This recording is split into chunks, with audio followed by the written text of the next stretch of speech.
नमस्कार मित्रों, जय श्री कृष्ण। आज का विषय है जीवन का साहस जुटाएं।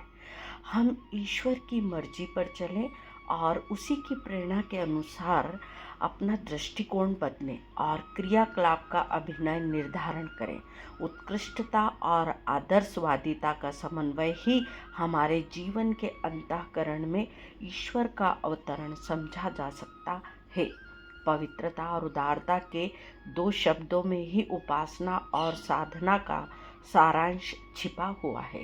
जीवन क्रम को आदर्श और अनुकरणीय बनाया जाए, गतिविधियों में परमार्थ को बढ़ा चढ़ाकर स्थान देकर आत्मविस्तार की भूमिका में प्रवेश किया जाए।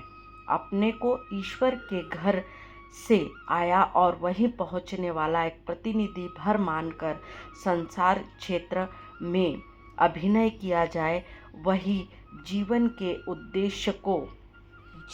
उद्देश्य के साथ अविच्छिन्न रूप से जुड़ा हुआ है।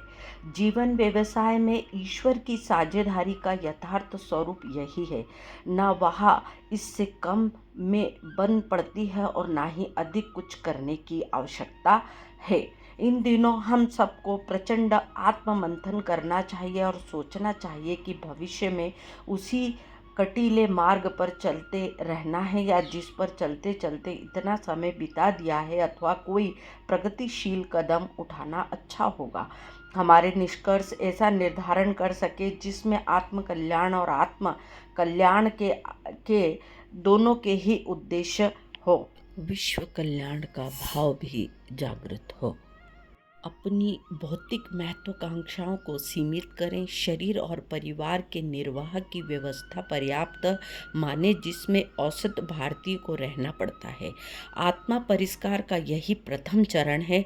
इसे अपनाने का अभाव और असंतोष से निवृत्ति मिलेगी और प्रतीत होगा कि अपने पास में पैसा प्रचुर परिणाम में मौजूद है, जिसमें कि आवश्यकता से अधिक कहा जा सके।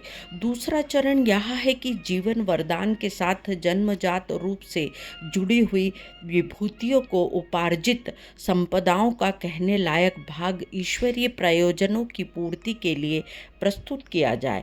यही लेखा जोखा किया जा सके तो प्रतीत होता है कि अपने पास श्रम, बुद्धि, प्रतिभा, साधनों की इतनी मात्रा मौजूद है जिसमें न केवल संतोष पूर्वक जीवन निर्वाह हो सके, वरन उसका एक बड़ा भाग ईश्वर की प्रेरणा को पूरा करने के लिए दिया जा सके।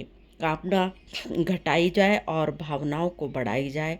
यही उद्देश्य अपने जीवन में सकारात्मक चिंतन करते हुए ईश्वर की ओर बढ़ना है। धन्यवाद। जय श्री कृष्ण।